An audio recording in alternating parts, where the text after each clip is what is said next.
Hey, Chance. Yeah. It's time for PodBlast Live.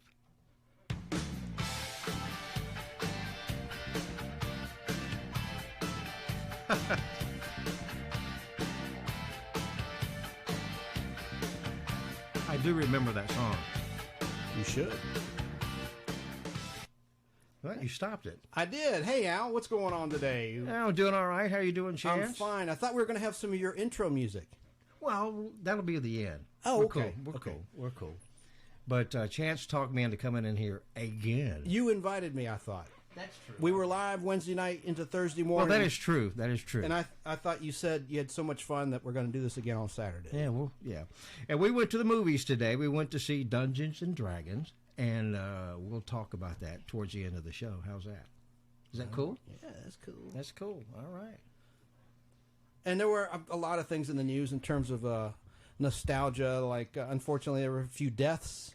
We're going to talk about some happy birthdays in the entertainment community for musicians and actors, people that you remember. Well, whose birthday is it? Let's get to that. You got those ready? I do, but I wanted to have some music. Let's play this while I get to the birthdays then. Go ahead. It's playing.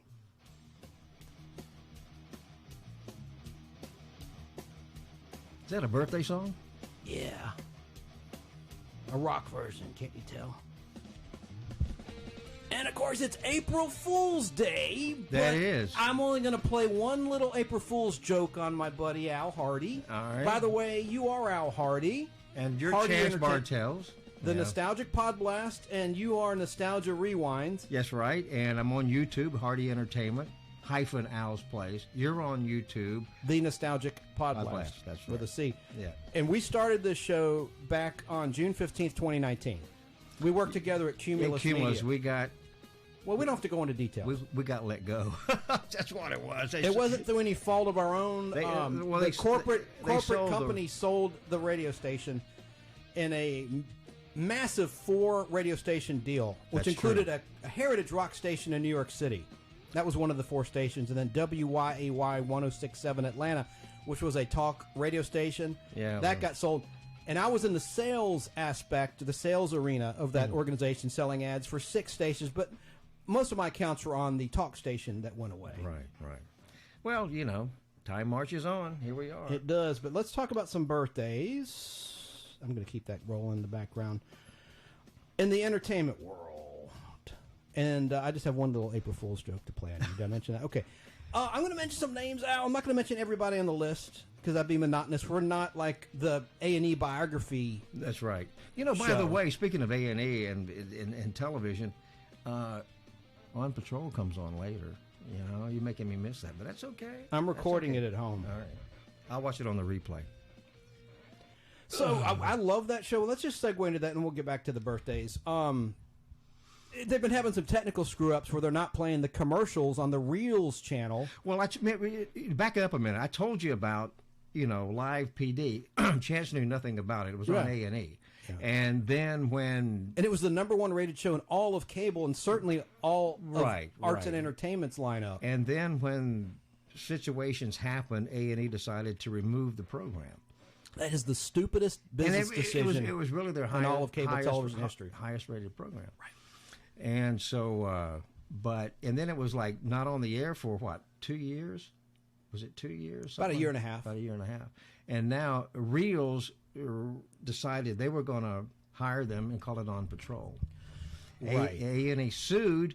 But it's weird because A&E is owned by NBC, and so they put it on Peacock. So they have it on. That's where I watch it now. It's on Peacock. I love Live Patrol.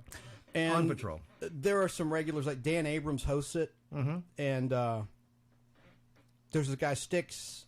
Yeah, Styx Larson, I think's his name, right? Styx Larkin. He's like Larkin.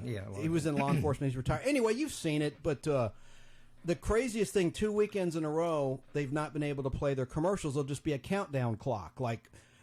On Patrol Live, which is what it was rebranded as on the Reels channel, will return in 4 minutes and 30 seconds, and it just counts. Actually, it's 4 minutes, almost 5 minutes worth of commercials.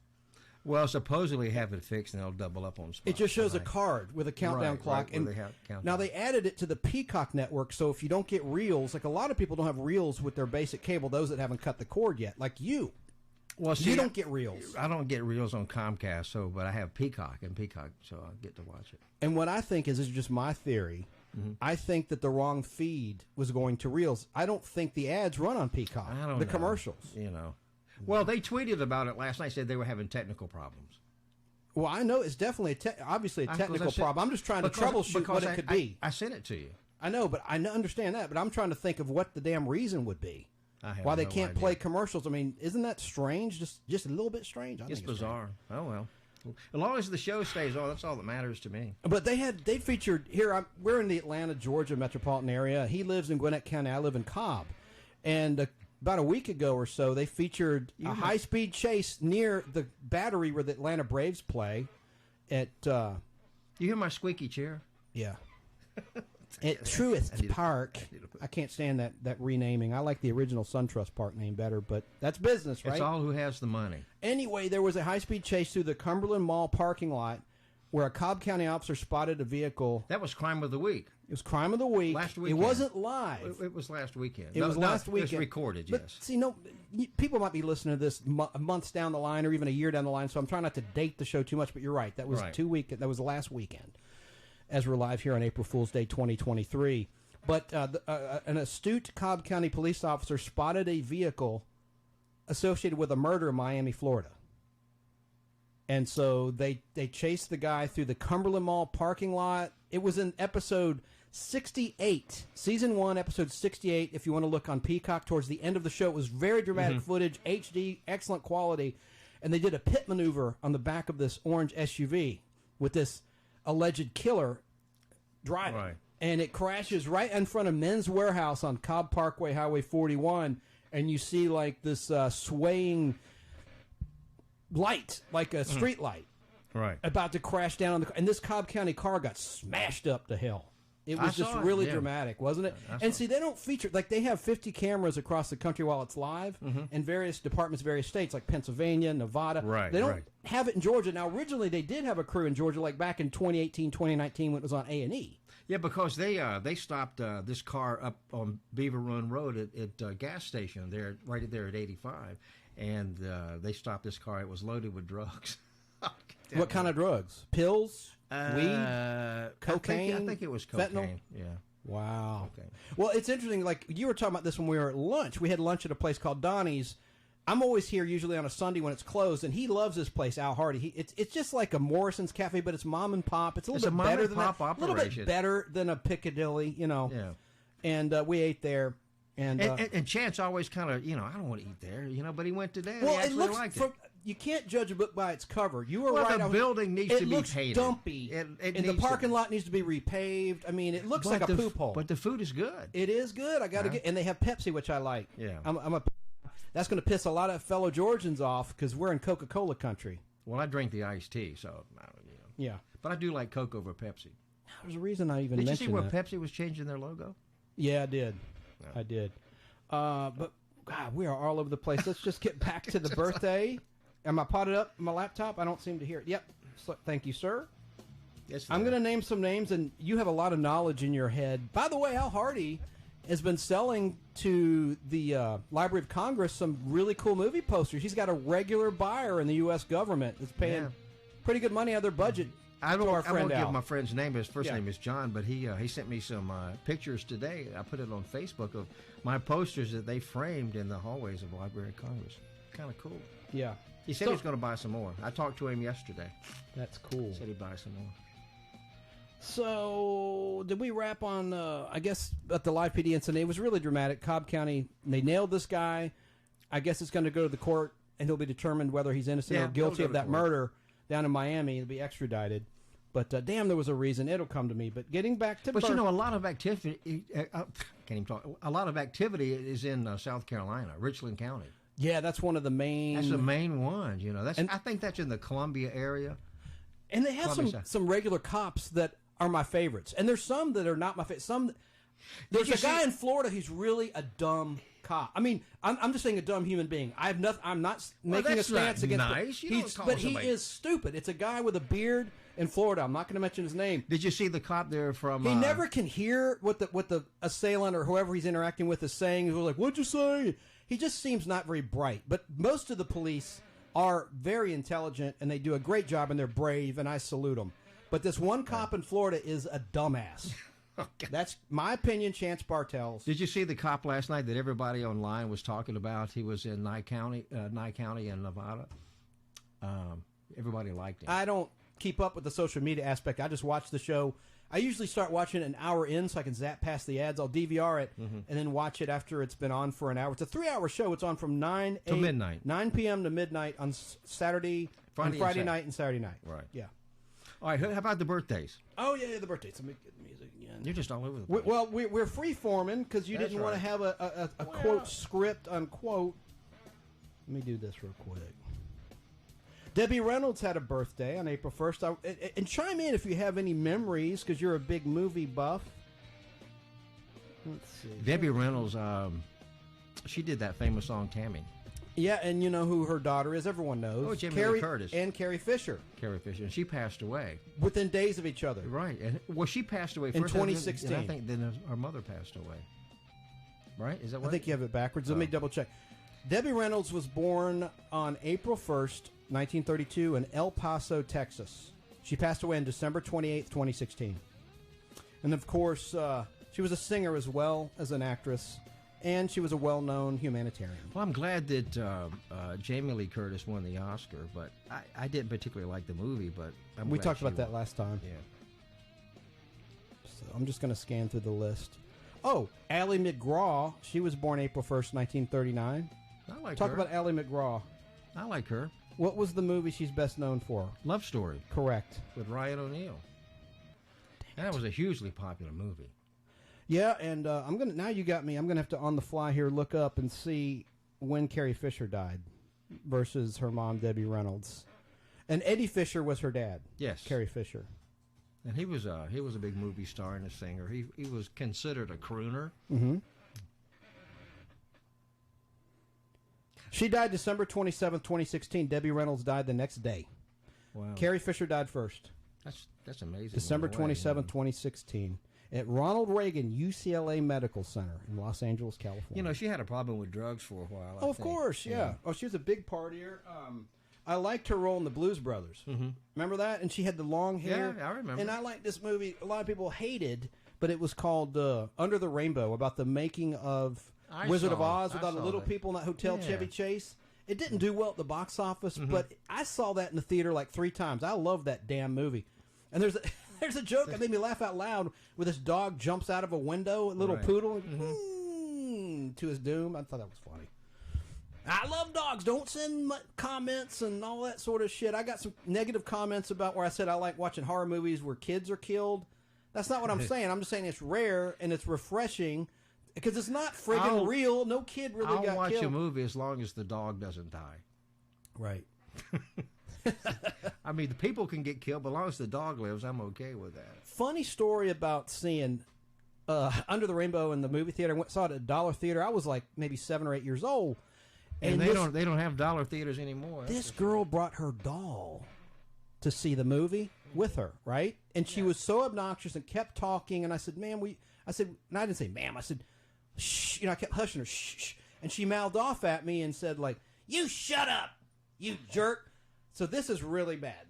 And my buddy Jason Chandler saw me do this, and he laughed his head off. I took my soda to the bathroom, poured it out, peed in it, and then at the end of the movie... That's terrible. That's terrible. Pee all over her doll. It is terrible. I was like a kid. I was a kid. I guess I'm a bad seed. I don't know. But you didn't hear how mean that girl was to me. But that's no excuse. Well, that's no excuse. I know. You take the high road. Take the high road, right? So Ally McGraw was born... Ally McGraw was born April 1st, 1939 in Pound Ridge, New York. There was a picture on social media for a while where they had a picture of Ryan O'Neal and Ally McGraw when they were in Love Story. Then next to it, they had the one of now, today. Yeah. I should finish it. When I poured the pee on the doll, she didn't know what it was, and then I start running with my buddy Jason, because we can't drive. We're waiting to get picked up by our parents, or my parents. And the girl realized it was urine as we're running away. She's like, "What the hell?" And I hear her go, "Oh no!" Anyway, I'm gonna quit that story. Did you get beat up as a kid? No, but I had a head injury. Oh. That might explain some of it. Yeah. On a bicycle with training wheels that flipped over when I was like 7 years old. All right, but birthdays. This is hard to do without a script when we're live here. All right, so we talked about Ally McGraw. I'm just going to scan through some more. Oh, this is a good one. Annette O'Toole was born April 1st, 1952 in Houston, Texas. You know who she's married to now? I do not. Give you a hint. Well, I'll just tell you. I'm not going to play games. Michael McKean, who was Lenny in Laverne and Shirley, and he's in he's Better Call Saul. He's a pretty good actor. He's really good, and he's really a musician. He can play a funny guy, and he can play kind of a bastard. Whoa, using such harsh language. But he's good. I liked him. I like him. So Annette O'Toole, though, we're talking about her birthday, April 1st, 1952. She's 71, and her first role was an uncredited role back in 1970 in Little Big Man as a passerby. I guess it was an extra part. Mm-hmm. And then 1975 in Smile. But I knew her from 48 Hours and the movie Cat People, the remake of the original Cat People. That was a dark movie that Nastasha Kinski. I didn't like that movie at all. Sure, that guy's arm getting ripped off by the cougar in the cage. Well, the original Cat People was in black and white from the 40s. I didn't like that one either. I don't know. I just didn't care for it. Did it spook you? Is that why you didn't like the original? I just didn't care for it. I don't know. And I remember this movie she did called Fooling Around in 1980 with Gary Busey. Remember that movie, Fooling Around? You have a movie poster of that? I don't know, probably. And she was, of course, Lana Lang in Superman 3, to the fellow nerds out there. I like Lana Lang better than Lois Lane for Clark Kent, because she was nice to Clark. Lois Lane was like a fame-seeking witch who only liked Superman, and she always dissed Clark Did you like the original Superman black and white shows? Oh, yeah. Are you talking about the TV shows or the serials? Yeah. When you say shows, be more specific. Well, no, the TV sitcom. With George Reeves. It wasn't a sitcom, but George Reeves, yeah. Not a sitcom, yeah, but George Reeves. I like Phyllis Coates as Lois Lane. The original TV Lois Lane. I think it started in 1952. But I liked Annette O'Toole and everything, and she's still around, and she played Martha Kent in Smallville in the early 2000s on the CW network. She has a pretty good footprint in the Superman on-screen lore. Oh. First as Lana Lang, and then as Martha Kent. Remember in the movie, Superman the movie, it was that old lady, Phyllis Thaxter played as an old. So it was nice seeing Ma Kent as a younger, when I say younger, 40, 50-ish woman. Right. And not like Aunt May in the Spider-Man universe, the original on-screen Aunt May. Okay. And then I just want to mention, did you know that she was in My Three Sons in 1967, Annette O'Toole playing Tina in the episode titled The Chaperones? She had to be very young. Very young. And she did A Partridge Family in 1971. Let's do the math. So born in 52, she would have been, 19? No, 50. Yeah, she would have been 19 years old. And she did a Mod Squad, a Gunsmoke, a Virginia, a Dan August, which lasted one season, a QM production starring Burt Reynolds. Well, I have the pilot movie of Dan August. Well, no, we talked about that. You thought it was the pilot. It was actually 2 episodes. Is that what it is? Edited together. Oh, yeah, we talked about it. You forgot. It's okay.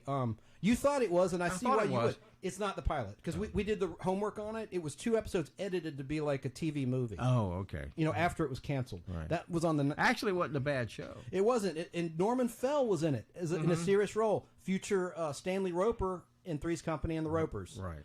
And he played I think he played a lieutenant or his boss. Wasn't he the boss of Burt Reynolds' character? Anyway, I digress. And quickly, we're going to wrap on talking about, she did a SWAT episode, a Woman episode when she was a young woman in her 20s, a Barnaby Jones. Okay, enough. But I'd love Annette O'Toole and her husband, Michael McKean. And he, of course, was in This Is Spinal Tap. And Better Call Saul in more recent years. They were raving about Better Call Saul, but I've never watched. I did watch some of it, but they shot it like some scenes would be in color, some scenes would be in black and white, and they shot it at the small aspect ratio. I don't know why they did it that way. I just couldn't get into it. Did you watch it? No. I mean, a lot of people liked it. I just couldn't get into it. I tried to watch it, but I didn't care for it. I didn't care for that. Let me quickly go down my list here. God,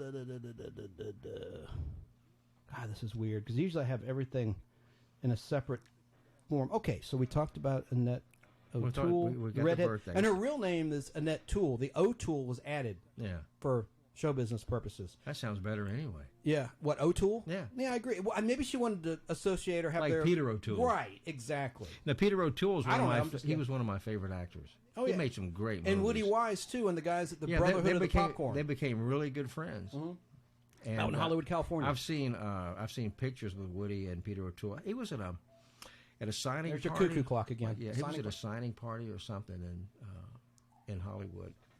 I think it was at the Grumman's Chinese. Well, I don't know what it's called now, but he was there, and you know. We got to also say a little silent prayer to Tim, our artist friend. He's part of the Brotherhood of the Popcorn. These are guys. These are all friends. Hollywood see movies together once a month. But you talked to him, didn't you? I talked to him privately offline. I haven't shared it publicly on the show. Doing well? He is, but to say a prayer for his wife. She's having some medical issues. That's all I'm going to say about that. But Tim's great. He's doing fine. His procedure was a success. All right, Susan Boyle had a birthday. You know her? Susan Boyle, the actress. She was born back on April 1st, 1961 in Scotland. That's all I'll say. That's all I got to say about her. Athlete Sean Taylor. I'm not going to go down. I'm trying to get it. Yeah, God, this is tough.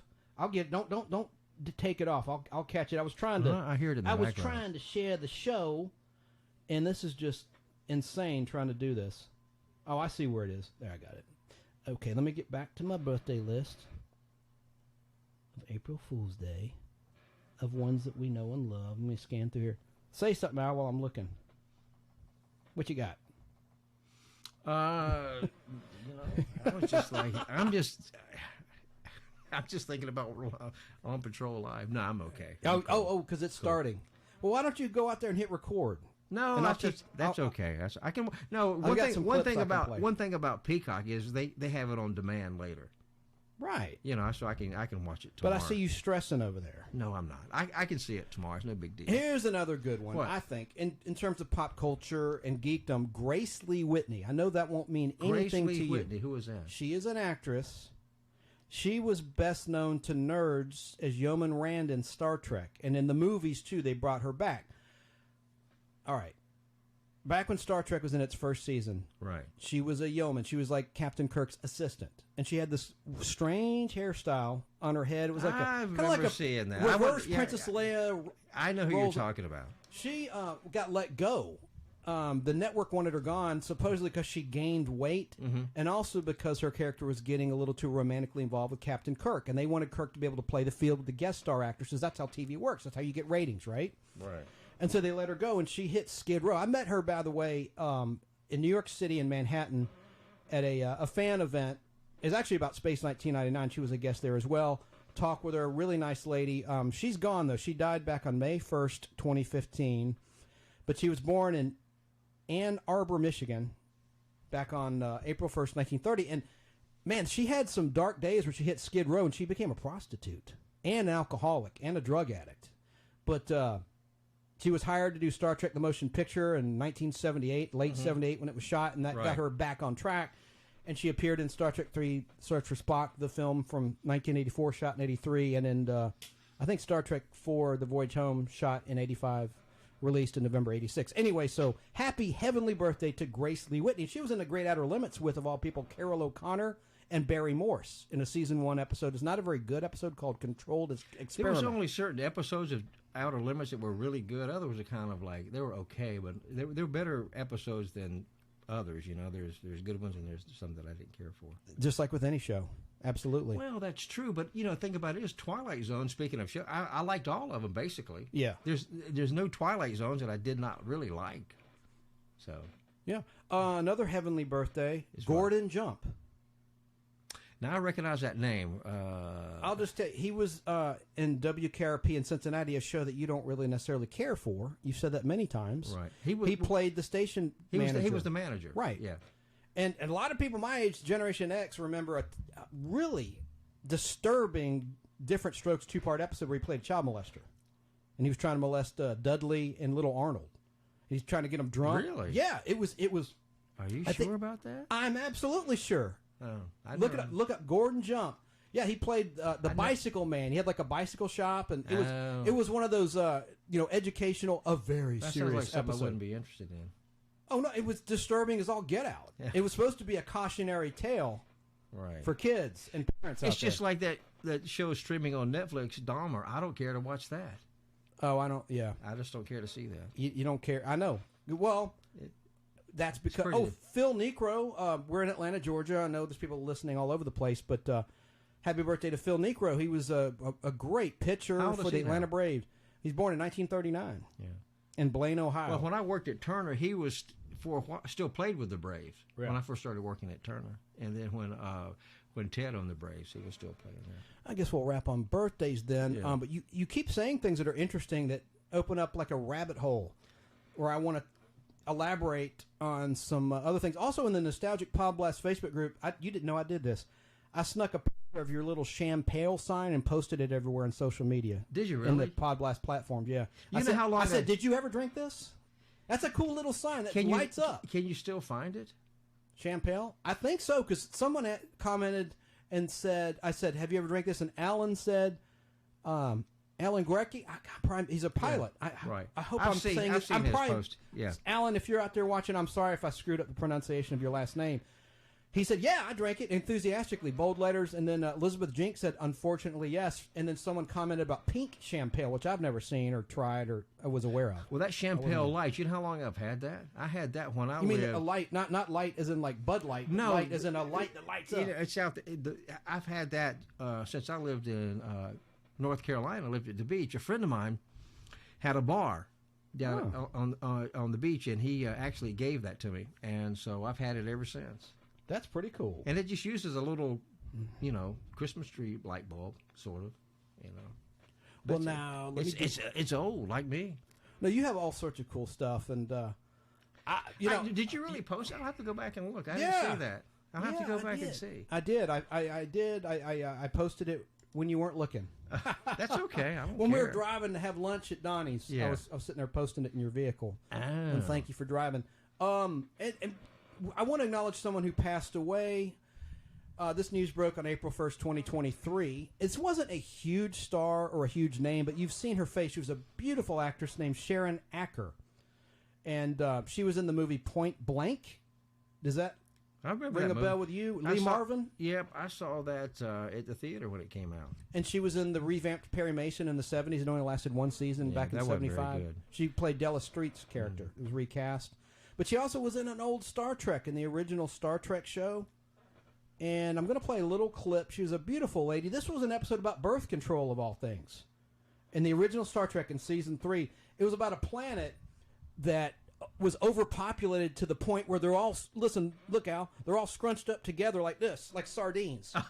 They're hoping there'll be a disease that'll wipe people out.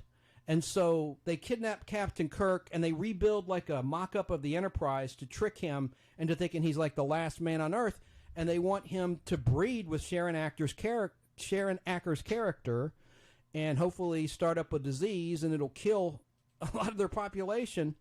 But let me just play a couple scenes from that episode. This is from the original 1 minute long preview, the next week preview to this Star Trek episode titled The Mark of Gideon. Right, play it. Is it podded up? Yes. Thank you, sir.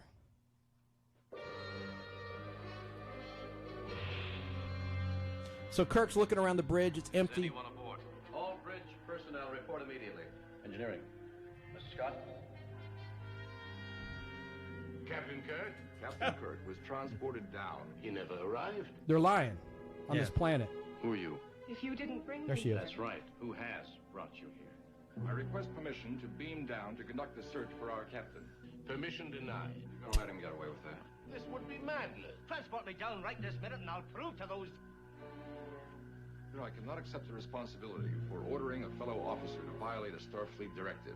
I can make such a decision only for myself. You come to die. I don't know. I only know I'm happy. It's her. It's almost over. Yeah. This clip in there.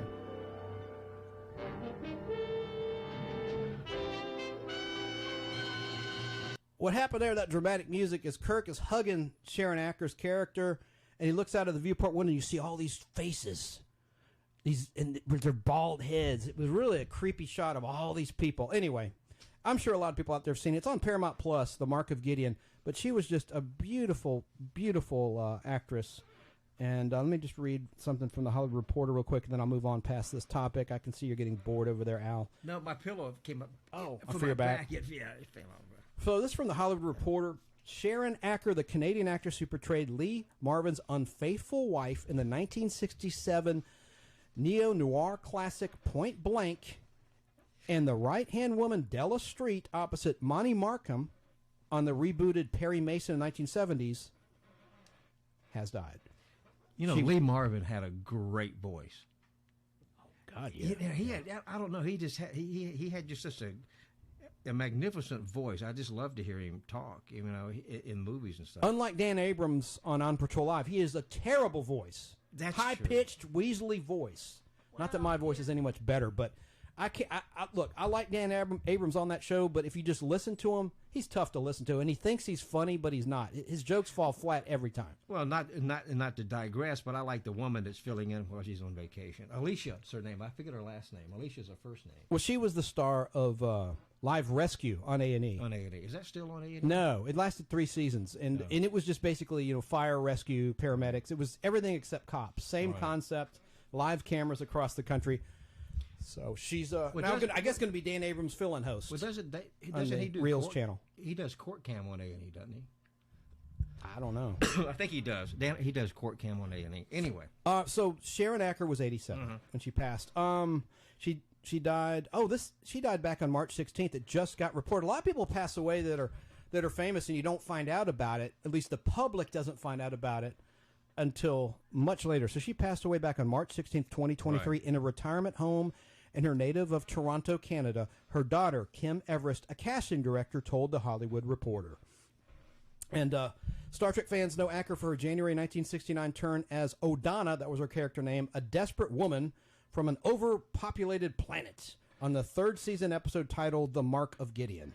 Oh. I think I can wrap. But I saw her in a lot of Barnaby Jones. Recently I've said this on my show, show, whatever you want to call it. But you've had she was in 3 Barnaby Jones episodes, and she was just beautiful. Have you watched all of them yet? I stopped at the end of season 5 because I don't want to spoil. There's 8 seasons, and I watched on MeTV. I watched most of season 7 and 8, so I have a season left, season 6, and like 2 episodes left at the end of season 5. Well, I'm just trying to save them because I'm going to run out of episodes. Like when Barnaby Jones was on, I remember when it was on CBS. I mean, I watched some of them, but see, a lot of these old shows I watched when they aired, but Chance has never seen the shows. Never seen them. But so he buys the DVD set so he can watch them.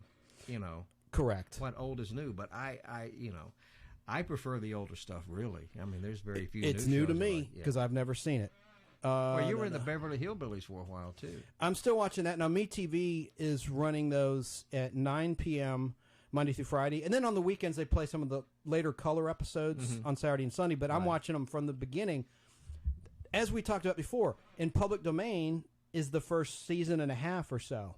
All of season 1 and most of season 2 are in the public domain, which are streaming on Tubi TV and Prime, 2 different streaming services. I have a DVD set of the public domains, and they don't use the original song. Oh, well, these do. These play the song. They play... on my DVDs, it's not Flat and Scruggs, it's somebody else. That's terrible. It's just generic music, and it's terrible. And you only have DVDs not of the whole series, just of season 1? It's just season 1. I don't have the whole series. I had them all on film at one time, 16 millimeter. Now, there was one other birthday I didn't mention. What? To get back to birthdays, and this is a fictional birthday. And let me see if I can give you a hint. I think you could probably guess it. What? She's Smoke. Well, a lot of actresses smoke. No, she is literally Smoke. Her character is Smoke. That becomes a woman. She can turn into smoke to get around. Oh, you're talking about Wonder Woman? No. Wonder Woman's not smoke. Well, she turns around. She's immortal. Well, now, to your point, the one thing Wonder Woman and this character have in common, they're both immortal. They don't age. Right. The characters, they do not age. What's the name of the show? Well, that would give it away. I'll just play a clip. Play a clip Am I and see if potted I up? get it. Yes. And you're going to recognize a great voice talent. This guy has an awesome voice. Go ahead. Once upon a time, in a mythical place called Cape Kennedy, an astronaut named Tony Nelson went A better hint would have been you used to have all of these on 16mm film, every single episode. And they had to bring it down. You recognize that Captain voice? Nelson landed on an island Paul in the Frees. South Pacific, Yes, I recognize the voice. where he found a bottle. Is it ringing any bells yet? I Dream of Jeannie. And there's my season 1 prop bottle for the camera, for those watching. You've had this here before. Don't drop it, it's glass. But a beautiful genie who could grant any wish.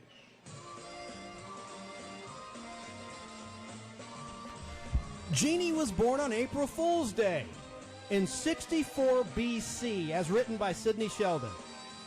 I opened the bottle and she didn't come out. I should have had some smoke in there. Blow some smoke in. And I'm going to do that one time on my solo show. I'll have it loaded with smoke and pop that thing.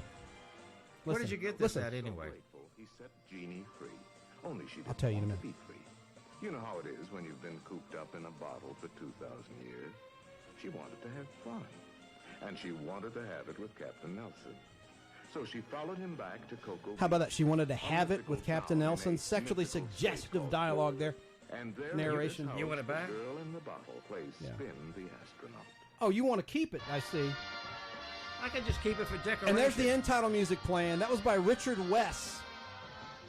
Before a new theme was scored by Hugo Montenegro, who did the music for the spaghetti westerns for Clint Eastwood movies. Well, he didn't do them for the movies. He did the album. I thought he did the movies as well. Okay. Ennio Morricone did the movies. Oh, very good. Yeah. Very good. Let's just listen to another second of this. You know what I liked about the Genie episodes on the end credits? What's that? Because it was a Screen Gems. And I think this is going to have... I just thought it goes... Turn it up a little bit louder. Dun, dun, dun, dun, Let's hear if dun, it's dun, here. dun, dun. Turn it up. It didn't have it. Yes, it did.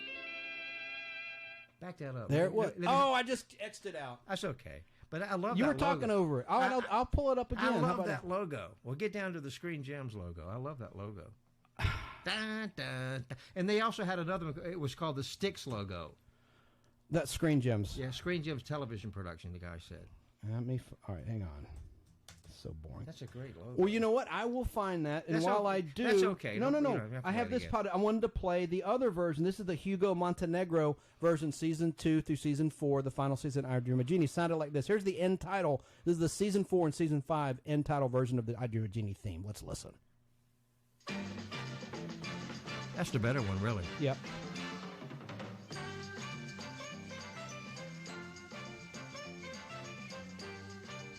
Well, didn't you bring the DVDs right there? Yeah, hold it up.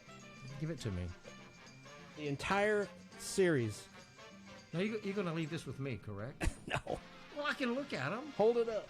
Front and back, if you don't mind, sir.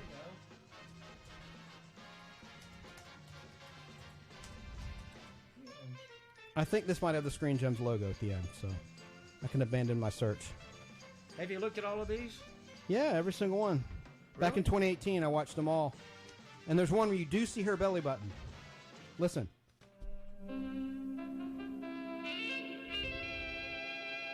I love that. Do you want me to back it up again, sir? No. Because I have it right here. No, that's okay.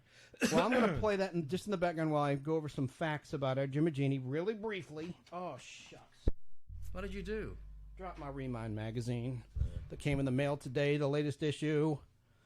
So I Dream of Jeannie began... You know, speaking of that magazine, that guy, I emailed that guy about getting a complimentary copy, and he looked up my website and started Rewind, but he never responded. Well, what does that tell you? He probably wasn't happy with the views or something, or... Well, screw that, you know. Anyway. Let me contact them on your behalf, sir. Mm-hmm. I have a relationship with them. All right, so I Dream of Jeannie began on NBC television on September 18th, 1965. The last time it aired was on September 1st, 1970, which was a rerun. But it was NBC's answer to Bewitched, which had started a year before Jeannie began. Well, I like both of those shows, actually. So, and of course, Barbara Eden was the star, and she's still alive. She does conventions now. She's going to be in Florida upcoming. One of our nice members of the Nostalgic PodBlast Facebook group. Let me know about that. Was season 1 in black and white? Yes, good point. Season 1 was black and white. And 65, 66, and then it went to color. When I worked in television at Channel 17, when they converged over to 1-inch tape, they got rid of all their 16mm prints, and that's how I got a bunch of that stuff. And I had all the Genies. You had them all. I had all the Genies. I've had a bunch, and I still have a bunch, but not all. All the Beverly Hillbillies, on film, reel-to-reel film. And we're talking I about. Love Lucy's. I had all those. Incredible. I'm going to just look one more thing. Not anymore. I had to get rid of them. Well, when did you sell them? I traded a lot for collecting film and stuff. Name drop. Who bought those Genies? Was it Tom Hudgens or was it my a good friend Tom Hudgens in Virginia got 90% of this stuff, and he's dead now, unfortunately. Well, let's just say he's passed away.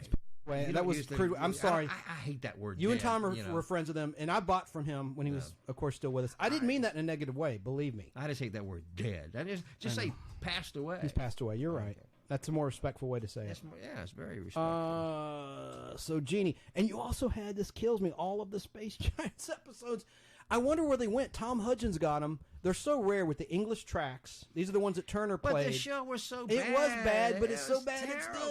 It's good. I want to one day make a movie before I get too old. Interest I want to direct a Space Giants movie. I know it would be a hit the way I would do it. They're so bad. Well, anyway, they've not resurfaced. I don't know if he resold them or if they got thrown out after you sold them, but I've never seen, which is unusual. Usually you'll see 1 or 2 episodes of a particular show if someone has all of them, go up for sale. Never seen any. Maybe they went vinegar and someone threw them out. Maybe when he died, his widow just got rid of them. I don't know. Stupidly, I don't know. I don't know what happened. I shouldn't say stupidly because I don't know what the hell happened. In terms of Jeannie, I'm going to wrap on this topic. There were 139 episodes. You had over 125 episodes. Well, I ran out of space. 139 half-hour episodes of I Dream of Jeannie were filmed. Keep all that stuff. And they did 2 reunion movies. This was lame. The first one aired October 20th, 1985, titled I Dream of Jeannie 15 Years Later. What was lame is Larry Hagman was a big star on Dallas at the time, so they recast Captain Nelson, later Major Anthony Nelson, with Wayne Rogers from MASH, of all things, as Larry Hagman's character. Larry in Hagman, that first reunion movie. I liked him. He was in a movie called Nixon. He was really great in that. Oh, God, yeah. He was great in Nixon. He was Nixon. a versatile actor. Very versatile. He said in interviews that he found comedy to be the hardest thing to do. Much more so than drama. He was a good serious actor. Like Nixon was a great movie. Well, I love Dallas, too, and that's streaming on Freevee. All the Dallas episodes. He was an ass in Dallas. He's just a great actor. And he made all that money. After Who Shot JR aired, he renegotiated his contract for millions and millions and millions. That is true. But wrapping on Jeannie, the last couple little factoids. Of course, Captain Nelson. He was Captain Nelson in the beginning, and he got promoted in the middle of season 3, as did his buddy, Captain Roger Healy. They both got promoted to Major. That was as high as their ranking got before the cancellation in 1970. And Bill Daly played his buddy, Roger Healy, I'm talking about. And then Hayden Rourke was Dr. Alfred Bellows. Everyone knows this, but in case someone out there that's younger and has never heard of the show, which is extremely unlikely, Hayden Rourke rounded out the regular cast. And then his wife was played by Emmeline Henry as Amanda Bellows. So, I Dream of Jeannie. It was a great show, and it was set in Cocoa Beach, Florida. I'm just looking on my phone and On Patrol Live. Breaking news: Alicia Banfield to host the remainder of the year. Are you serious? Live. It's an April Fool's joke. Oh, of course. Oh man, that would be okay with me. Oh, you got me. I can't believe I fell for that. I can't believe I fell for that. Yeah. Oh God. All right. Well, we had another big event in terms of a television anniversary, the 60th anniversary of this show. Am I potted up? I know what you're going to play. Go ahead.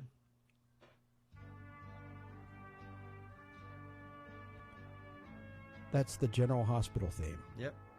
the long-running sitcom, General Hospital. I watched a few of those. I mean, they were hugely popular. It began over 60 years ago on April 1st, 1963 on ABC Daytime. Mm-hmm. Is it still on the air? Yes. That's unlike NBC, they and CBS has kept The Young and the Restless, which recently had a 50th anniversary. It began in 1973. Right. They've kept it on the network, whereas Days of Our Lives, which started in 1965, is on Peacock.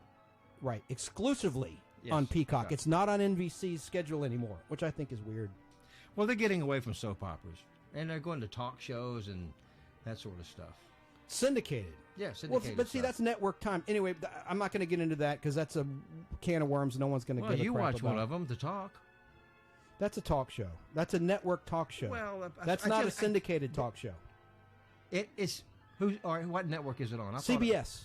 It is 2 to 3. It's a network show. It's not syndicated. Corrected. I thought it was syndicated. Listen to this theme. I can't hear it very loud. It's loud enough. I hear it. That's why I like doing a show with you, but I lose control. I can't play what I want to play. You cut off the mics all of a sudden. You turn the clips down too loud, too low. Give me a break. And you say, "Oh, I don't want to do that." You just too. Well, you're just a motor mouth tonight. But no, we compromise. Like when you do a solo show, you do all that stuff. That's fine. That's fine. Well, so happy 60th anniversary to General Hospital. Now, what soap operas did you watch growing up, if any? I mean, that's really a girl thing, but there's nothing wrong with watching soap operas. I was working in television at NBC affiliate in North Carolina, and they were NBC. So I was like a switcher, a control operator. So I was in the control room, so I had to watch TV. And we had As the World Turns on CBS, because we actually, at the time, we had programming from NBC and CBS. And so we had As the World Turns at 1:30. Then we had Days of Our Lives, and on NBC. On NBC. And I forget what came after Days of Our Lives. Did you watch Edge of Night? That was on CBS. Well, I happen to know you liked a supernatural soap opera, Dark Shadows. Dark Shadows. Was that NBC? That was ABC. ABC always had the best shows. Yes, in those days. ABC had the better shows. You're right.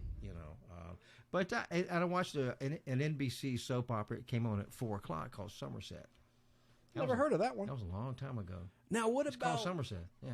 An actor I like, Roy Thinnis from The Invaders. He got started on a daytime soap opera. I want to say Edge of Night, but there was one called Peyton. No, it was a nighttime soap, Peyton Place. He was on that. Peyton Place. That was on 2 nights a week on ABC. That might have been the forerunner to the 2-night Batman with the cliffhanger. It was a 2-night Was show. it before Batman? I'll look it up. But you know who was on? He got started on that show? Who? And they're very young. Ryan O'Neal. He was just a kid on it. Oh, yeah. The continuing story of Peyton Place. And Mia Farrow was on it, a very young She's a Mia weirdo. Farrow. Yeah. But she was on it. It had a lot of, and it was a soap opera. But that would be a good topic. Nighttime soaps like Dallas, like Dynasty, as I call it, Dynasty. I love Dynasty. Yeah, Joan Collins. I love that theme song from Dynasty. I do too. I played it before on the PodBlast solo shows. Bill Conti, I think, did the music for that. I think he did. I think it's Bill Conti. He absolutely did. And he did the music for Your Eyes Only, the James Bond movie, among other things, on the big screen. But Peyton Place was a great show. I used to have some of those on film. They were episodic, and I had a few of them. They were not in any order, but I had a few of them. Let me look up Peyton Place. I'm trying to find. I have a trusty site. I'm not going to say what. September 15th, 1964, is when it debuted on ABC. There were 514 episodes of Peyton Place. It ran for a long time. It ended in June of 1969. Yeah, it ran for a long time. And as you said, Ryan O'Neal played a character, Rodney Harrington. Rodney Harrington. Mia Farrow was. She was Allison McKenzie. Mm-hmm. Barbara Parkins, who replaced in Valley of the Dolls, the movie, she replaced Judy Garland, who was too drunk to play the part. She had a problem with pills and booze. Ed Nelson, whom I met in 2005 at the Western Film Fair, Charlotte, North Carolina, watched A Bionic Woman with my print next to him. With him and Richard Anderson, Oscar Goldman. He loved it. You know where Ed Nelson got started at? He worked with Steve McQueen in some of his movies. No, he got started on The Edge of Night. Edge of Night. Yes, he was. He was in a few. I could look. Well, I got to beg to differ. He was in an early Fugitive episode. The third episode. I'm talking about the early days of Edge of Night when it was in black and white on CBS. He was. Are you saying that was his very first role on TV? That was an early role for him. Let me look that up. I wouldn't say it was his very first. Well, okay, we don't need to go on and on. Tim O'Connor, do you know who that actor is? He was in the cast of Peyton Place. He went on to play Dr. Hewer and Buck Rogers in the 20th century. People in my generation remember that role. I remember. But he had a lot of other good roles, too. He did A Fugitive where he played like this shell-shocked Korean vet with a big scar down his face, hell-bent on getting revenge on Dr. Richard Kimball. Great episode. Right. With Lee, who's that actress from Shampoo? Lee, I always get her name screwed. Not Lee Remick, Lee Grant. Lee Grant. Lee Grant. She was in that Fugitive episode. Look it up. It's called Taps for a Dead War. Shampoo is kind of hard to watch now. It was okay at the time, but it's kind of like... Ugh. Marriott Hartley was in the cast, too. Kent Smith. Okay, that's talking about Peyton Place. Well, and you know who else was in Shampoo? Not just Warren Beatty, but Carrie Fisher. And she said the F word. She said, "You want to F?" I won't say it. We have a family show. You do. Actually. But she had a line. You want to... I know. Turner Classic Movies actually ran that movie, and they left that in. The F word? Yeah. Well, that's more of a cable TV. They have cable rules. Well, when Ted owned it, he wouldn't allow that, but now everything is just aired. Edge of Night. Wow. You I think are right. And you're right about a lot of stuff. I don't mean to say that like, oh, I'm shocked you're right about something. Mm-hmm. It started April 2nd, 1956. And when it started, it was a 15-minute show. It was just 15 minutes, and then it went to a half hour. Well, I'll be gosh darned. I remember watching it as a kid, so it came on in the afternoons. And let me look up Ed Nelson real quick to see if that was his first role. You're saying that you think that was his first role as an actor, accredited one actor. Of his first. I don't know if it was his very first. I'm so sad that he died. He passed away on August 9th, 2014 in Greensboro, North Carolina. He was born in New Orleans, Louisiana. Let me see. Ed Nelson, looking up his little Wikipedia page here.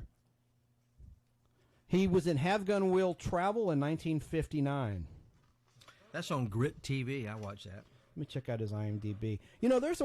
There's often mistakes on IMDb. You really have to cross-reference. That's why I use my trusty books. Even Wikipedia is not always right. Well, because anyone can comment, right?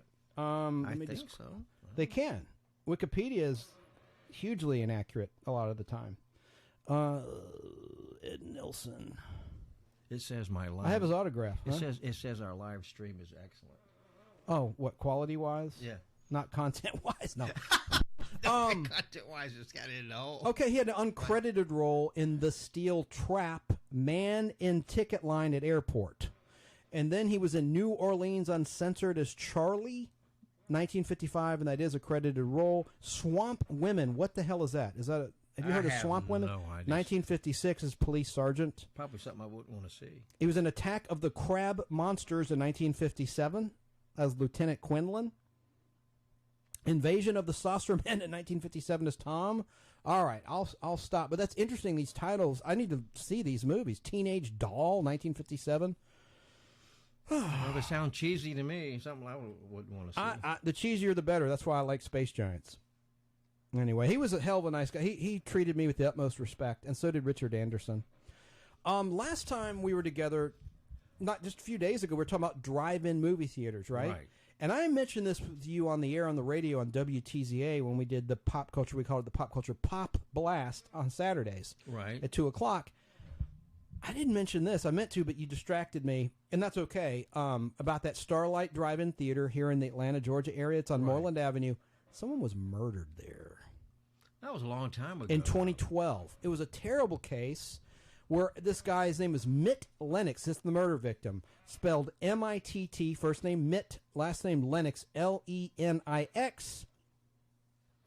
Yeah. He was shot to death. All he was trying to do, allegedly, was get a jump start to his vehicle at the drive-in from a fellow moviegoer, and the guy shot him dead. Yeah, we talked about it on the radio show, but never on the podcast form. And the assailant, it was black-on-white crime. The assailant, convicted murderer, Quentrick Williams, he will serve life in prison plus 15 years without the chance of parole for shooting and killing that man at the Starlight Drive-In Theater. Terrible. And that's an isolated incident. I would go to the Starlight, but it's not close to me. It's out on a bad area. This is not close. Okay, in addition to the murder, Mr. Williams, age 32, this is back in 2012, was convicted of aggravated assault, felony murder, killing someone while committing a felony, fleeing from police, and a host of other charges linked to shooting Mr. Lennox as he approached Williams' pickup to ask for a jump start. Man, awful. I'm sorry. I know, and when we were on the air on the radio, you're like, why'd you bring up that? I'm like, because that's interesting. It's sad, but... Yeah, but it's not very good publicity. We can move on from that. There's a quote from the killer who says, I didn't kill him on purpose, unquote. Okay, whatever.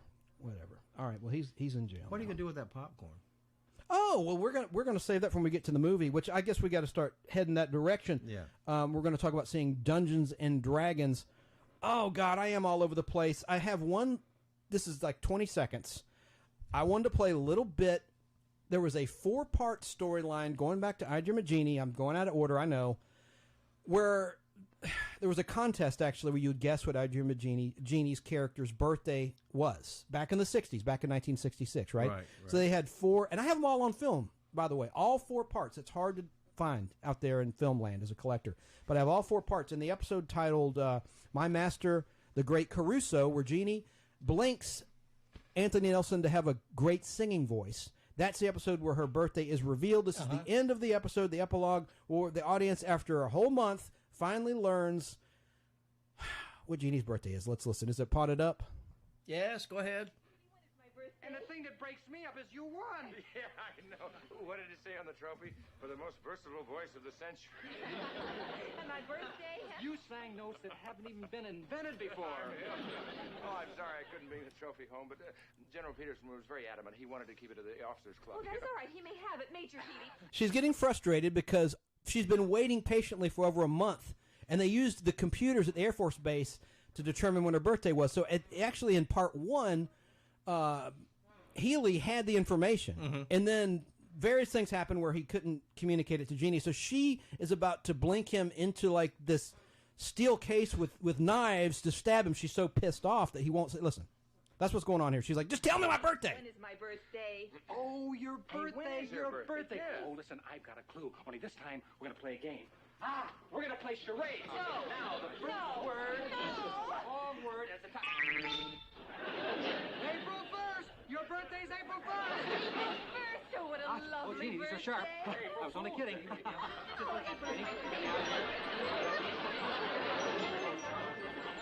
And it fades to the end credits. No, I'll fade it. There you go. So. All right. I am all over the place. I should have played that when we were talking about Jeannie, but there you have it. Well, today we went to the movies. We went to see Dungeons and Dragons, and I liked the movie. It's the kind of movie that it's fun to watch, but would I watch it again? I don't know. I'm not a big Chris Pine fan, but he was okay in it. So anyway, I think you had before we talk about it, I think you have part of a trailer. Well, yeah, you're going to show some pictures that you pulled up of the cast. I do have that. Let's see here. I'm going to play some scenes from the movie as Al shows you. If you're listening at fistfulofradio.com or Apple Podcast to the Nostalgic PodBlast, or on Al's platforms, Rewind Nostalgia, I would direct you to our YouTube channel so you can see these cool images that he's... Now here's the cast. I'm showing the cast if you're watching on any of the video platforms. All right, and I'm going to play the clip starting now. Here's the thing. We're a team of thieves. And when you do this, you're bound to make enemies. Sometimes those enemies come looking for revenge.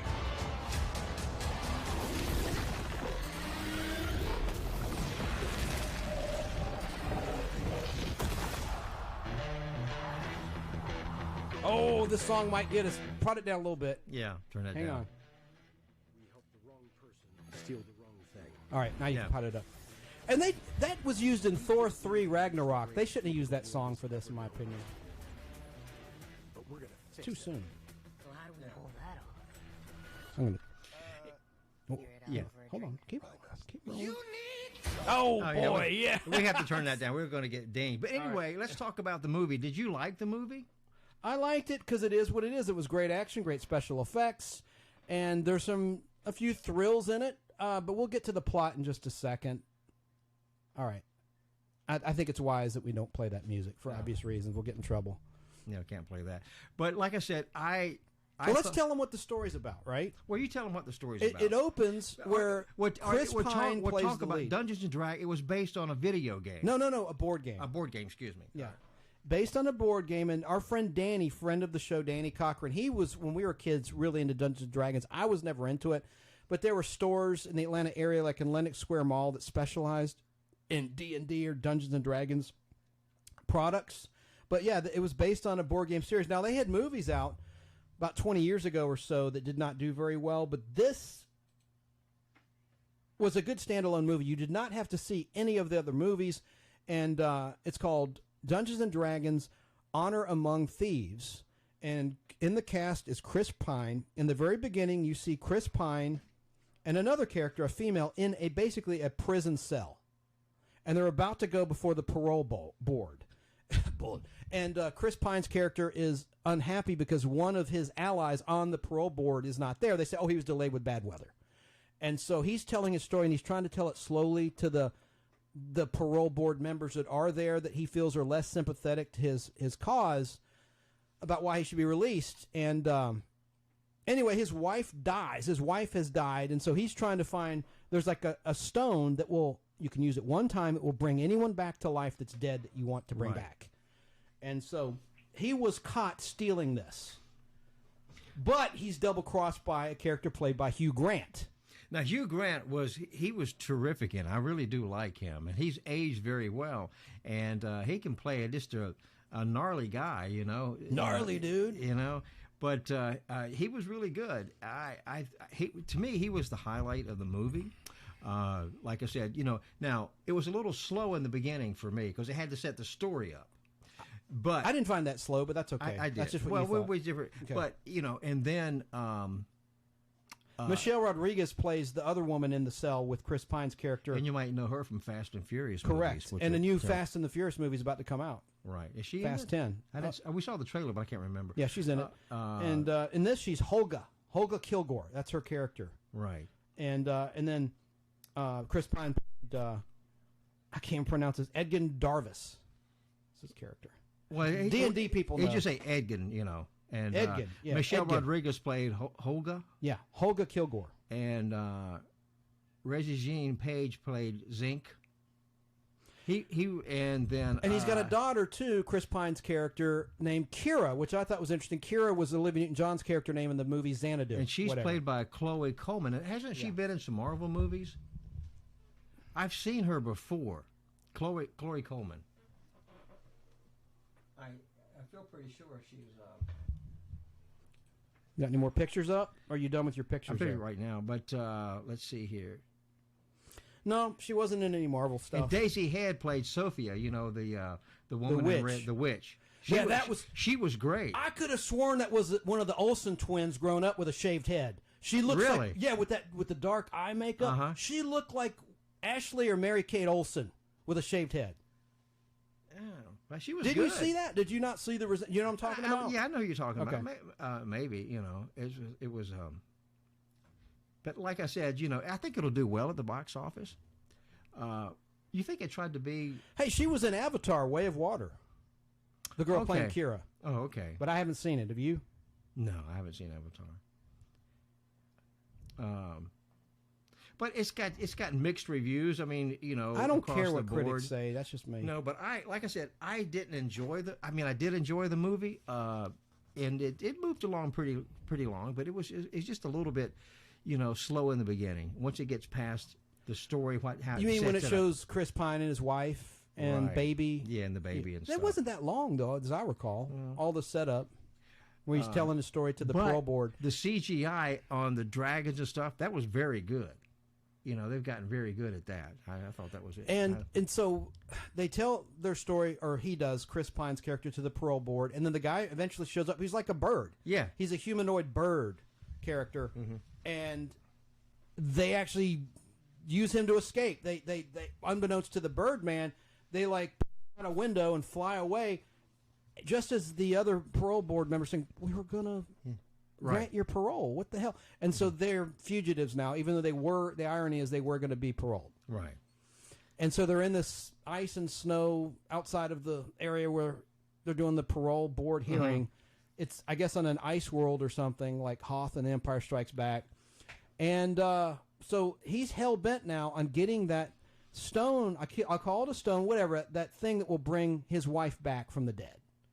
It's like a little, it's not a stone, it's like a, I don't know what you would call it. An amulet? I don't know what the hell you call it.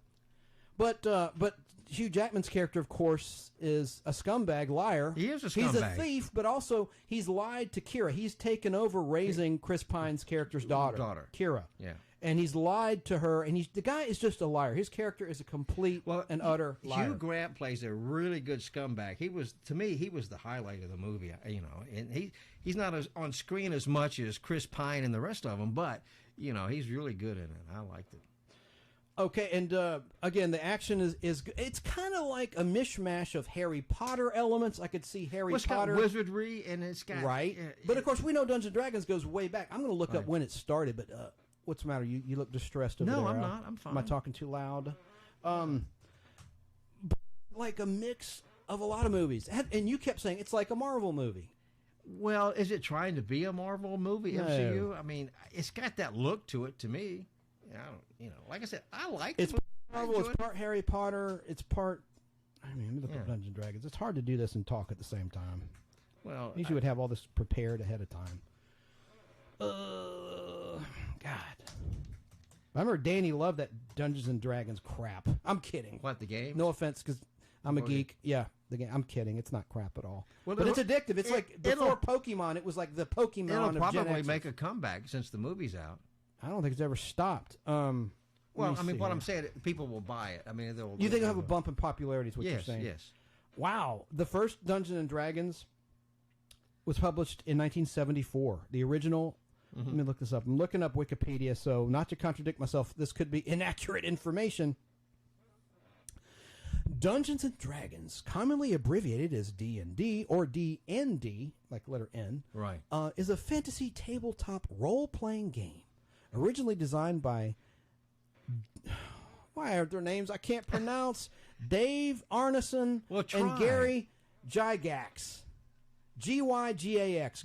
Gygax or Gygax? Probably Gygax. The game was first published in 1974 by Tactical Studies Rules Incorporated, TSR for short. You've seen TSR, I'm sure. Right.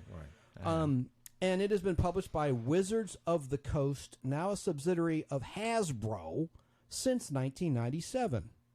Hasbro Toys.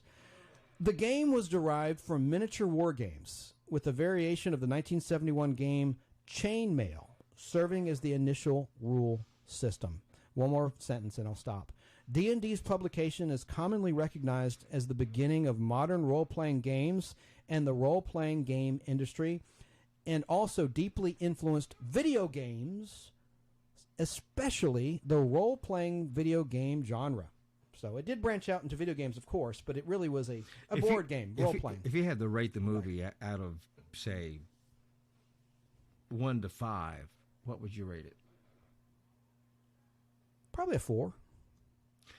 I'll give it 3 thumbs. If I was moved emotionally, it scores a lot of points with me. And towards the end, I was about the daughter. I'm not going to give that part away. The end of it was sort of emotional because the someone gets Michelle Rodriguez. Killed. I wouldn't go that far, but okay, you already did. Go ahead. Go ahead. Go ahead. It's too late. It's a spoiler. Yeah, spoiler. Go ahead. Okay, if you don't want to hear just turn it down. The Michelle Rodriguez character gets killed. Correct. But and then in the final battle. But getting back for a few minutes, I loved the scene. I did like the scene in the graveyard when they were asking the dead soldiers questions. Yeah. I thought that was really kind of cool. Yeah. Because they opened up the coffins and then they would rise up and they would, getting clues. That was like Walking Dead-ish. They had it was kind of like zombie. There was some zombie elements to it as well. And the last one, they were asking these questions of dead. They literally were digging up graves, and asking questions of these dead people, of corpses, and they would just pop up. Half of them were, their eyes were, and so they would pop up, and the last guy, they left, and he was still sitting up in his coffin. But anyway, after and it had some cool end credits on it. I like the end credits. The end credit sequence was really. It was kind of like the Guardians of the Galaxy movies. Right. They have creative end credit sequences as well. They were very creative end credits. Very creative. And then after really pretty credits. After those creative credits were very pretty ended, it was. Remember the guy? He was in the coffin. One of the dead guys. And he popped We're giving away. And there's that post-credit scene. It's a post-credit. So stay through the credits. And he says, "Doesn't anybody have any more questions for me?" He's just sitting there by himself. He's sitting there by himself in the dark. In the dark. Doesn't anybody have any more questions for me? And then his coffin. Yeah, and then the rest of the credits roll. That was kind of clever. But anyway, the Michelle Rodriguez character, she comes back to life. Yeah, she does. He uses his amulet or whatever you call it. Right. Not stone, but it's like a flat stone-looking thing. And it disintegrates when he uses it one time. You can use it one time to bring whoever you want back from the dead. Yeah. And both his daughter and Chris Pine's character, I'll call him, both agree will bring her back instead of the mother. Because she raised the daughter didn't know the birth mother because she died too long ago. She was a baby when she was an infant, yeah. So, but she knew Rodriguez's character. But it was Chris Pine's fault that his wife got killed because he stole from... Right, he stole from someone who went after him to get revenge. Right. And the mom hid the baby like in a back cabinet that you couldn't see. Hid the baby. Of course... Not real logical. Babies cry all the time. You mean to tell me those killers didn't hear the baby crying? But anyway. But when they show up at because the gold of whatever he stole was traced back because they could trace it to where he took it. And so to get revenge, they killed his wife. His wife. Right. And they would have killed the baby had she not hidden the baby. I mean, it's implied that the baby would have died. Yeah. So, but it's entertaining. It's not a bad movie. It's like I said, it's a little slow in the beginning, but after that, it moves pretty quick. And so let's talk box office real quick. I don't know how accurate this will be. I don't know how box office tallies can be made. As we're live, it's Saturday night. How do they know what's going to happen Sunday? Well, because when theaters turn in their tallies at the end of the night, it goes into a national register. I get that, sir, but those are maybe pre-sale numbers. What about people like us that just walked up, paid cash? What about those numbers for Sunday? How do they know on Saturday what's going to happen Sunday? Well, it goes up until midnight Sunday, and then the box office. Then they'll revise it. Then the box office numbers come out on Monday. So these are just estimates, then. But it's only domestic. It's not. It's only not domestic worldwide because the film companies just care about domestic. They don't really. They care about worldwide, but they focus on domestic.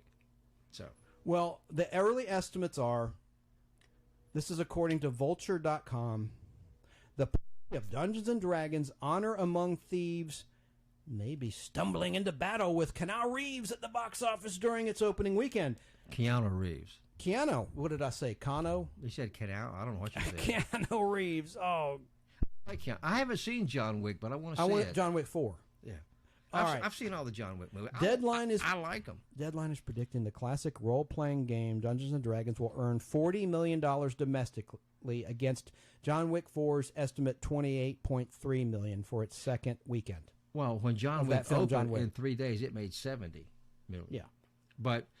you were busting my balls saying, the Marvel party's over. Ant-Man 3 Quantumania sank like a stone. Yeah, but those movies and John Wick 4 also sank like a stone. Cost a fortune to make. That's normal. But they cost a fortune to make. This ain't the 70s, sir. But Disney's disappointed in Ant-Man. This ain't like the 70s when Superman the movie be number one for like 6 months.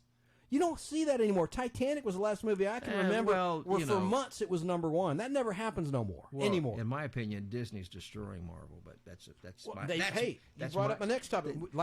That is my opinion. They fired someone else. We talked about Victoria Alonso getting fired I'm not saying that in a disparaging way. I sounded like I don't like to see anybody lose their job, but they need. Supposedly she was mean to the digital creator. According to them, I wasn't there.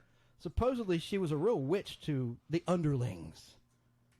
I don't know. Actually, them with deadlines. Disney's laying off a lot of people, threatening their jobs. They're laying off a lot of people at ABC. You said that they want to sell ABC Disney, the ABC network. I heard they want to. That's sell a rumor. Yeah, that's a rumor.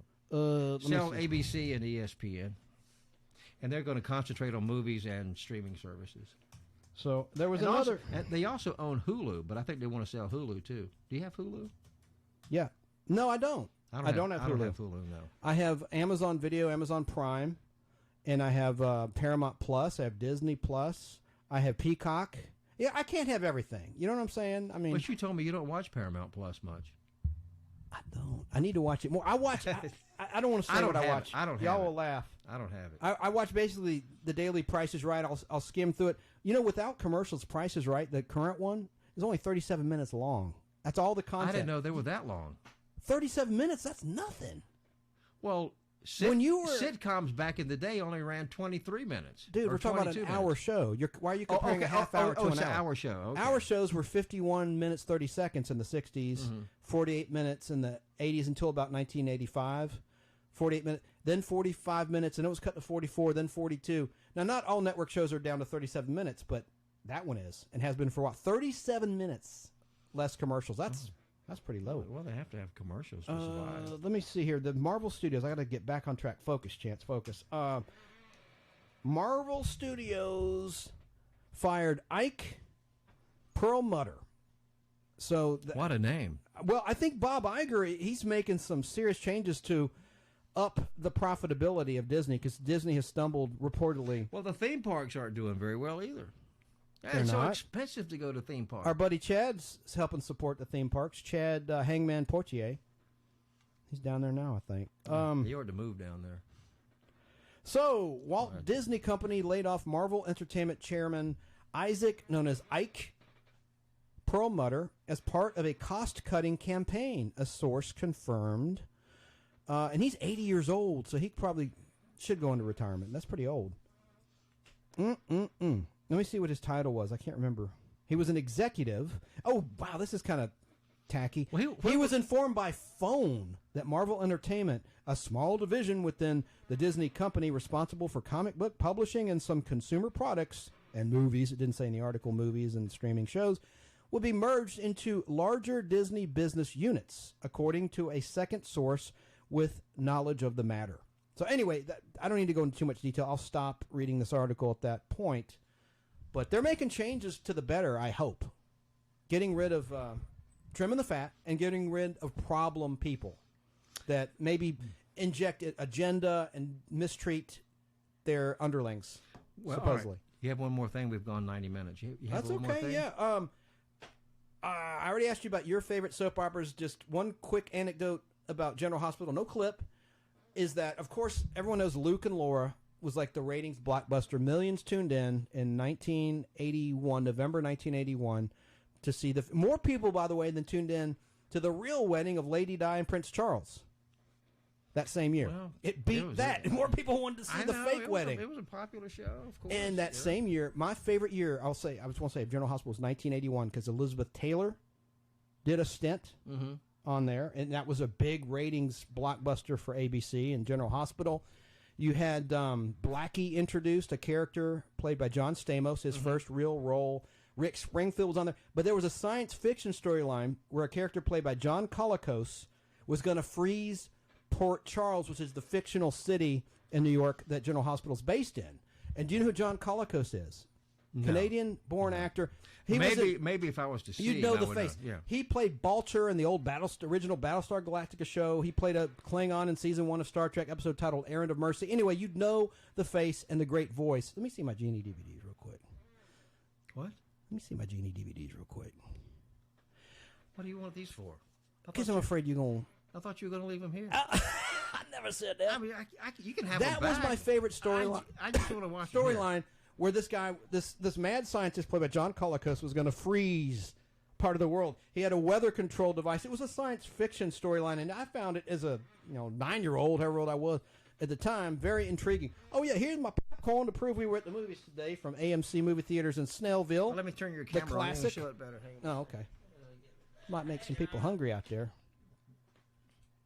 Here we go. There's a delay. Let's see. It's coming up. There we go. This is wonderful popcorn I'm taking home. All right. Well, you see. Well, you put it in a container, don't you? I put it here. Here's a little tip for anyone out there in the audience listening or at Fistful of Radio. Excuse me. If you buy a large popcorn where they give you a free refill right when you're leaving, get a refill, or go there. A lot of people just go to the movies, buy popcorn to take home, so they can stream and don't even see a movie. If you buy a large, you get to refill it. You get to refill it, whether it's a bucket or a large, whatever. Take it home, put it in Tupperware, and put it in the refrigerator, especially if you put that fake butter on top. Refrigerate it. You don't need to reheat it, but you can. In an air fryer, it'll taste great for weeks. Just do that. That's my tip. My tip for that. And then there was one other quick thing. Will you hold up Remind Magazine? I'm not going to do my regular endorsement. I just want to say I love Remind Magazine. Why am I promoting that? Well, I don't get a copy. I'm going to work on that for you. I'm gonna work on that. All right, hold it. Just hold it up. I'm not going to do my whole spiel. But they have a promotion right now for first-time subscribers. It's only $12 for the entire year. Just go to remindmagazine.com, and an order specialist will help you with your order. And they take Amex, Discover, Visa, and MasterCard, or debit, any form of payment. But it's only... What can you think of, Al, you can get for $12 for the whole year? All right. Whoa, be careful. I heard you whipping those pages around. Look through it. The topic this month, wait a minute, that's the April 2023. It's about variety shows. Who's the publisher of this? We'll find out. We can do that offline, sir. Mm-hmm. I'm going to get you on board with that. Well, that's my deal. All right, remind people, if you're hearing this, here we go. But listen, the regular full price is $5 an issue. It's only $1 an issue if you subscribe, and it comes old school right through the mail. It gives you something to look forward to. Well, what do you do with it when you finish it? Throw it away? Most monthly streaming services cost $12 for a month. This is $12 for the whole friggin' year. Yeah, and variety shows, that's the main topic of the April 2023 edition of Remind Magazine. And if you're listening after the fact, eBay, sometimes they're on eBay. It's really a great magazine loaded with games, brain-teasing puzzles. It's written on an adult level. It's not written for kids. And it focuses on the 50s to the 1990s. Nothing newer than the 1990s. That's where the nostalgia ends with Remind Magazine. They do a fantastic job. Well, I expect to have a copy show up in my mailbox. Okay. Mm-hmm. Uh-huh. Mm-hmm. Oh, there, Emergency. I used to watch Emergency every Saturday. That's not a variety show. That's an ad. I've never heard of that. Like, what is that company, or what is that streaming service? What the hell is that on the back? What's it called? FETV? F-E-TV? F-E-TV. Is that an over-the-air? Is that like a MeTV? I don't know. I haven't. Or is it a streaming subscription platform? No, I think it's over the air, but they probably. I don't know. Let me look it up. I've never actually heard of it. Let me look it up. I have no idea. Let me look it up. Yeah, General Hospital was a big deal. 60 years old, General Hospital. Am I potted up? Turn on my thing, please. What? I'm going to look up real quick. Not General Hospital stuff. I've already said my piece about General Julie Hospital. London was on Emergency, and her husband, Bobby Troop. They're singers, too. And you know who Bobby Troop's daughter was? Roan Troop, and she was the actor who played Chip's wife in My Three Sons. There's Elvis. Polly. She played Polly on My Three Sons, his daughter. Did you know that? What was I looking up? God dang. Oh, FETV, right? That's FETV. right. What the hell is FETV? Family Entertainment Television. Oh, it's a satellite and cable network featuring classic and inspirational programming. And they're an advertiser with Remind Magazine. And the thing about it, there's so much of that stuff on over the air and streaming. And they're cut episodes. That's the thing. I wanted to be like a Ted Turner. I could have been a contender. I wanted to start my own classic TV network. Basically now, that's out the window because of streaming. I mean, you can get that with streaming for free. My favorite streaming right now for free is Tubi TV, and they need to advertise with Remind. I like Tubi okay. The rabbit hole campaign we saw during the Super Bowl, that was brilliant. I love those ads. My friend Marty watches Tubi more than anything. And it is ad supported, but it's not obnoxious. The ad breaks. It's not obnoxious. They're not obnoxious like with On Patrol Live, where a commercial break is 6 minutes long, 5 minutes long. I know. And you said they're going to double up tonight because they didn't have any. I don't know. I'm not watching it. We'll go see. All right. Well, I guess we got to say goodbye because that's a hint. You want to go in there and watch while I drive home. On the East Coast where we're taping this, it is. What time is it? It's 10 p.m. 10:03 p.m. is we're live. Okay. We started on a Saturday night. We started at 8:30. 8:35. You're so concerned about time. I know. Well, Chance would get on there and do for 5 hours. That's fine. And if he I wants agree. to That's pretty crazy because who has the time to listen to one man rant? But it's mainly the clips. I try to load it with clips. I hate my voice, so why should I expect anyone else to tune in? But I load it with information. Look, it's educational and it's the clips. And it is a good show based on just the clips and the information. If it's something you're interested in, if you're interested in pop culture, classic music, classic television, that sort of thing, you're going to like the show. I try to be a unifier, not a divider. That's true. Well, it's been fun. We have to go. Say goodbye. You going to play your music at the end, or should I just go with... No, we got it here. All right. Appreciate everyone watching. Thanks for watching and listening, and we'll catch you next time.